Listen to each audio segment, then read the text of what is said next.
minute, nothing seemed real. Her son Nolan was suddenly speaking in place of the priest. Ellen snapped to attention to hear what he had to say. Tears flowed freely from his green eyes down his cheeks. He didn't try to stop the tears or wipe them from his face. He stood beside the priest, trembling, looking like a boy, not a man, even though his large stature overpowered the small man beside him. "I can't believe my dad is gone. He was a good father." Nolan ran a hand through his curly brown hair. "He tried for years to get me into sports, especially golf, but he eventually realized that was a waste. I was no athlete." Nolan chuckled. "And he supported me when I became interested in other things. He once learned how to play Magic the Gathering, a fantasy card game, just so he could play it with me. We had some good times fishing together, too. He worked hard, he and my mom, to give our family a good life. I wish—" Nolan couldn't speak for several seconds, which broke Ellen's heart. She jumped up and went to his side and squeezed his hand. Nolan smiled at Ellen and turned back to the crowd. "I wish he hadn't left us so soon. He was loved dearly and will be dearly missed." Ellen hugged her son. He hugged her back. She held his shaking, trembling, sobbing form in her arms like she had when he was a boy and had gotten hurt. It was at that moment that Ellen finally realized Paul was gone, and she, too, began to weep.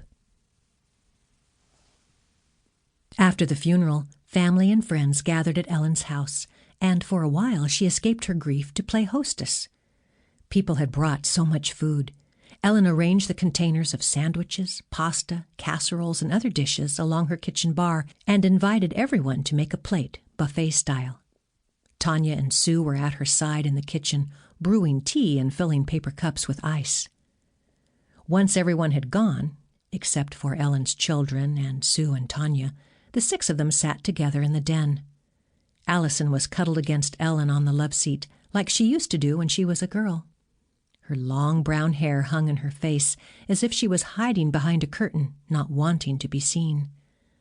Nolan and Lane sat beside one another on the sofa, each clutching a decorative pillow in his lap. 2 boys could never be so different.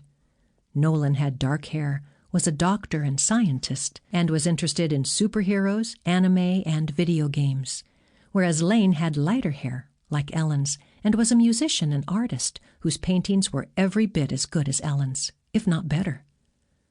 Sue sat in Paul's recliner eating a piece of chocolate pie. Her dark bangs needed a trim, for they nearly covered her round, dark eyes. Tanya, her blonde hair pulled back into a ponytail, sipped a warm mug of tea in a chair beside Sue. "You should get a dog," Allison said to Ellen. "Maybe a miniature poodle to keep you company." Ellen patted her daughter's knee. "I'll be all right." The thought of a dog was comforting, but she traveled too often. "A dog is the last thing she needs," Sue said as she lifted a piece of chocolate pie with her fork. "What she really needs is a cruise." Ellen rolled her eyes. "I'm not ready for that. Not yet." "What about a trip to Portland?" Tanya asked. "Portland, Texas, or Portland, Oregon?" Lane asked. "Oregon," Tanya clarified. "Why there, of all places?" Nolan asked. Tanya glanced at Sue. Then Sue said, "I was going to hold off talking to you about this, Ellen, but Tanya's jumped the gun." "Jumped the gun about what?" Ellen straightened her back. "Might as well tell me now." "I was contacted through my blog by a billionaire from Portland," Sue explained. "Wait a minute," Ellen said. "You have a blog?"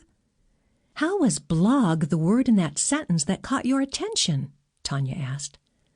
"I told you about it," Sue said. "I blog about our projects, about Ghost Healers Incorporated."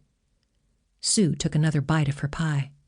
"She has quite a following," Tanya added. "Why do you think I'm always taking so many pictures?" Sue asked.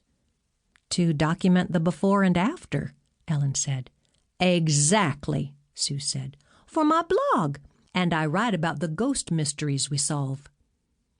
Tanya took a sip of her tea.